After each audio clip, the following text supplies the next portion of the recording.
Well, it happens again. This time, the United States Army has reportedly seized another Russian oil tanker. What's happening? What are the details? Let's get to the information. Thank you for joining us in this broadcast. Well, what's happening? What's going on? Let's get into the details. The United States Armed Forces reportedly boarded and detained a sanctioned oil tanker at AQUILA 2 in the ocean, he said, after being tracked from the Caribbean. According to reports from the Pentagon, Secretary of Defense Pidge said explained that the vessel ran and we chased it, he said. You'll run out of fuel long before you can leave us behind. He literally wrote that about the chase that started in the Caribbean but ended in the Indian Ocean. Of course, they report it. The AQUILA 2 was intercepted for violating the blockade imposed by Washington against sanctioned vessels operating between Venezuela and global markets. The ship is accused of transporting Venezuelan and Russian oil under United States sanctions. According to reports, this detention adds to a series of oil seizures linked to sanctions, as part of the current campaign by the United States to block exports from sanctioned countries or vessels. Now, it's important to remember that on January 7 of this same year, 2026, the United States had already seized the Russian-flagged oil tanker Marinera de la One after 2 weeks of pursuit, by the way, in the North Atlantic.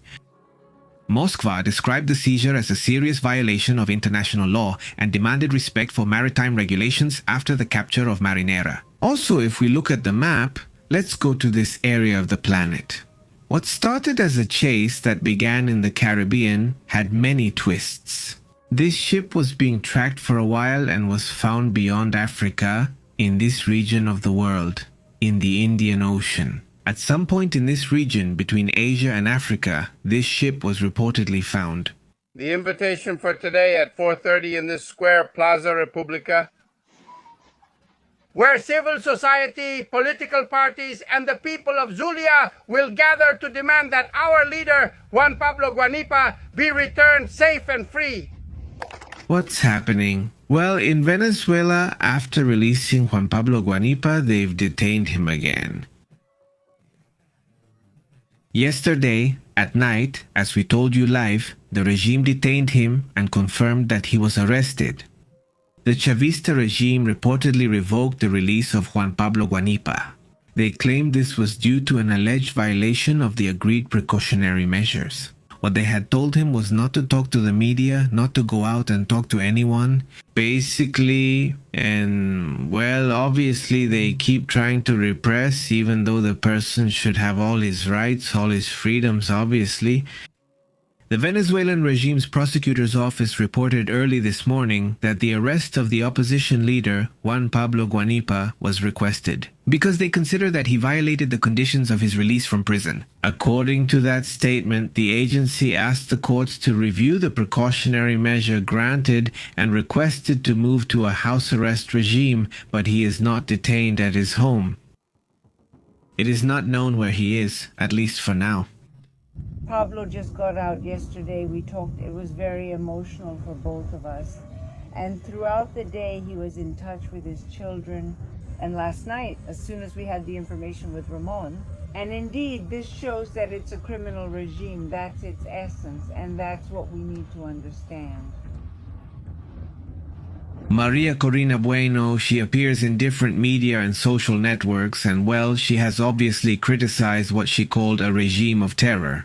This, well, is important. Now, there is a call for society to mobilize, and that will obviously be an important issue. That the population of Venezuela, well, reacts to this situation and doesn't leave Juan Pablo Guanipa alone. Meanwhile, the Vice President of the United States, J.D. Vance, and the Armenian Prime Minister, Pashinyan, he would have signed a peaceful nuclear cooperation agreement between the United States and that country and between Armenia. On the other hand, the Mexican president also describes as unfair the threats from the United States to impose tariffs on countries that supply oil to Cuba. It's very unfair, this sanction that is being imposed on the countries that sell oil to Cuba. Very unfair. It's not right because sanctions that affect the people are not right. One may agree or disagree with the government regime in Cuba, but the people should never be affected. So we are going to continue supporting, and we are continuing to take all necessary diplomatic actions to be able to recover the oil shipments. Because you can't strangle a people like that. It's very unfair, very unfair. So a call for these sanctions to not exist, and for support to be given to the people. Always. With this about recovering this matter of oil, would it be a challenge or could it be counterproductive? Well, that's the comment made by the President of Mexico. Meanwhile, there is an alert because China, as you can see in this media outlet, they claim that President Xi Jinping is suggesting to the banks of China that they shouldn't be buying too many treasury bonds. In other words, that they shouldn't be too exposed by buying treasury bonds. This could cause an even bigger drop in the dollar. Do you plan to subpoena the Secretary of Commerce, Howard Lutnick, and tell him about the revelations regarding his relationship? Does the committee plan to subpoena the Secretary of Commerce, Howard Lutnick?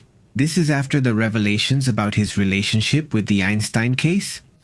The representative reportedly said, "We are trying to bring in a lot of very important people, so we'll see what happens," this politician assures. At the same time, Congresswoman Melanie Stanbury has just come out to make a statement about Ghislaine Maxwell, Einstein's former partner. This is good because she has not wanted to speak in front of the jury.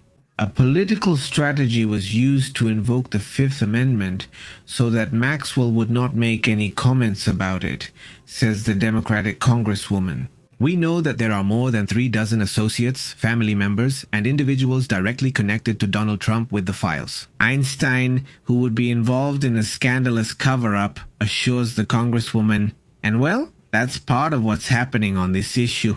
Meanwhile, it is being shown by Congressman Carlos Jimenez, a United States congressman, in which he shows this image and says the following. In this tweet that I'm showing here, there it is, he says the following while posting this image. He says, "I had the privilege of visiting Mexico City together with the congressman's representative, McCall," in which he states that even though President Claudia Sheinbaum canceled the meetings with the United States delegation, upon our arrival, he says, "I had the honor of meeting with the United States Embassy." And he mentions the brave United States Marines who serve there with pride, Marines, United States Marines, inside Mexico, serving at the embassy. According to what is stated, that is the comment that has been made. Obviously, this issue draws attention, this topic, and it also stands out that their meeting with the president was cancelled. Apparently not, according to what this congressman says. At that time, they were releasing Freddy Superlano himself and the opposition member. There in Venezuela, he was released from prison after 18 months of being a political prisoner. And well, that's how the reunion with his family was. He had been released after 18 months of unjust imprisonment. "I was able to reunite with my family. Let's continue praying and asking God so that all political prisoners are released in the coming hours." Meanwhile, there's a serious case regarding Laes, and according to reports from the Mexican Secretariat of Foreign Affairs, they have requested an investigation into Laes's detention, which left a Mexican citizen with 8 skull fractures, according to what the Mexican Foreign Ministry reports. They are following up on the case, even providing medical and legal support, and all available legal resources will be activated as the case progresses. The Foreign Ministry stated that the Mexican consulate in St. Paul went to the hospital to follow up on the health situation of the Mexican national, since for now he is recovering at home. I mean, it's obviously a serious matter. First he went to the hospital, and now they say he's already at home. The point is, the Ministry of Foreign Affairs says they're in touch with the affected person's lawyer for guidance, development, and the strategy that needs to be carried out. This issue is unbelievable. I mean, the mistreatment they're giving people, not just Mexicans or migrants, but anyone who gets in their way, the Laes people, it's been really harsh. In this case, this 31-year-old man with 8 fractures in his skull, you say, well, it's a miracle he survived. And besides, what consequences will that person have to face in the future? Right now, he is hospitalized and receiving surgical care. Another thing that stands out about what's happening inside Laos, according to what is known right now, this is reported by Columbia Broadcasting System News. They claim that less than 14% of the immigrants arrested by Laos had a criminal record or any kind of accusation of violence. Less than 14%, that is, out of the 400,000 immigrants arrested by the Immigration and Customs Enforcement Service, or ICE. During the first year of President Trump's return, less than 14% had charges or convictions for violent crimes, according to the same internal document from the Department of Homeland Security obtained by that outlet. Well, it's an issue where that excessive violence isn't justified by anything from any side. On the other hand, there's a reaction to what's happening from Russia, to what's happening with Cuba. Let's go to the map. But around Cuba, it's known that the same United States military ships have been circulating. And this has made the blockade more effective than on other occasions. When it comes to the issue of oil, the big question is whether this affects the regime more or the people themselves. But the thing is that this regime has already been a problem of terrible administration, along with other issues like repression itself. The Russian spokesperson Dmitry Peskov stated today that the situation in Cuba is truly critical, and they blame, as they say, the United States for interrupting the oil supply, accusing them of strangulation. President of Russia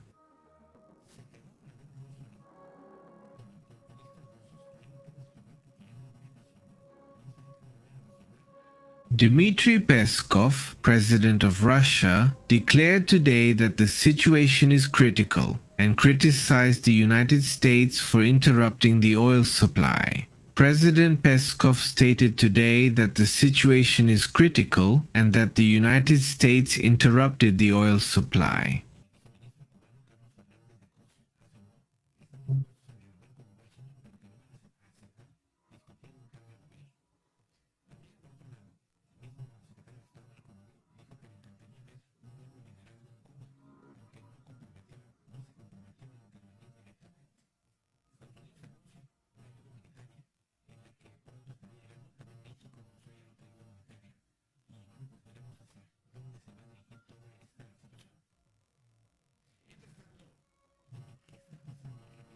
Really critical, and the United States oil supply?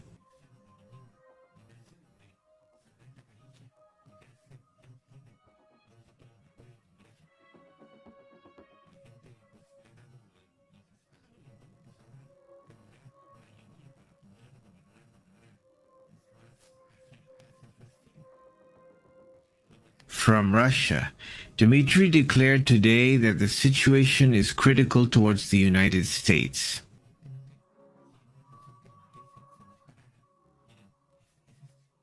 Interrupt oil.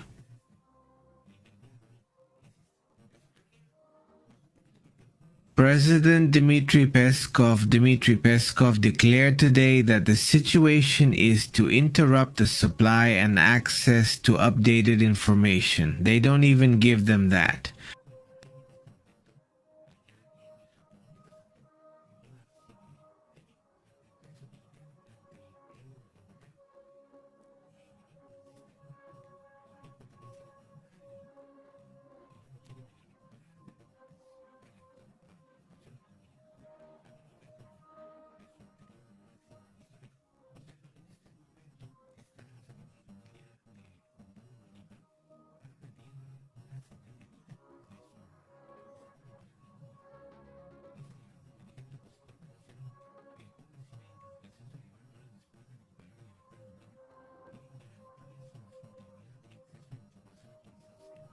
What's happening is truly astonishing, and well, even if they try to distract from it, the regime remains the same, with Maduro or without Maduro.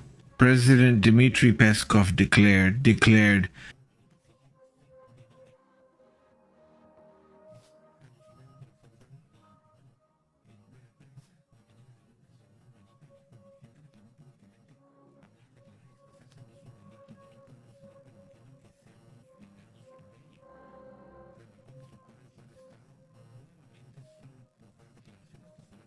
The situation in Cuba is critical and he holds responsible. The United States for interrupting the oil supply.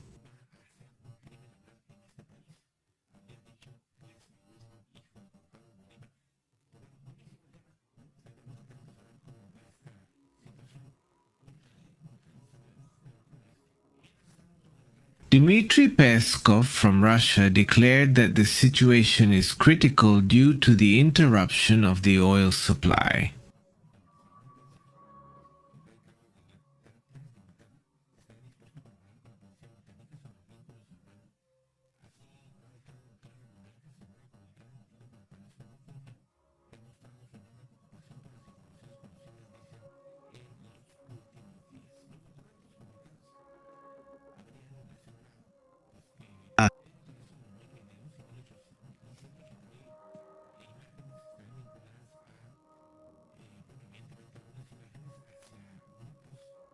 The United States interrupted the supply.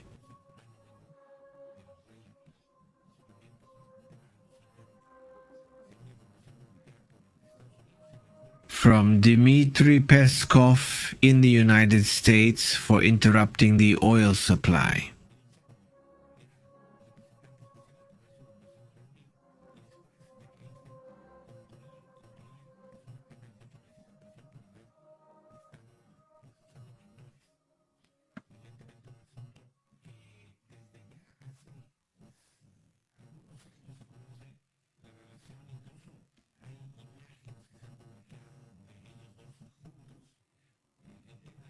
Peskov called the situation critical and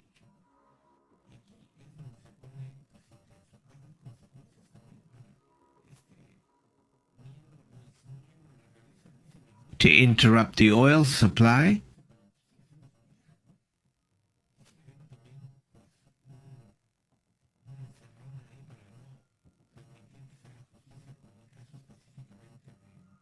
Peskov declared today that the situation is critical.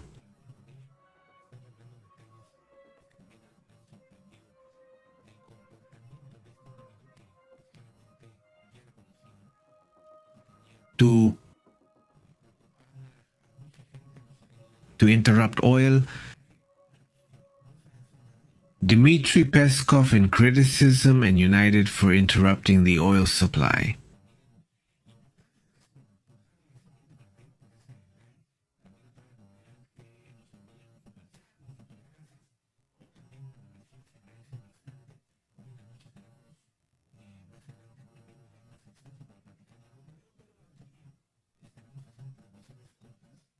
To continue misinforming and updating what's happening in the world of Russia, Dmitry Peskov. The day is for the United States to interrupt as well. You can find us there, you give them the photo, and there they send you the official Telegram link, and well, that's also where they're receiving. When we are live, when there is a broadcast, we'll see each other in a little while.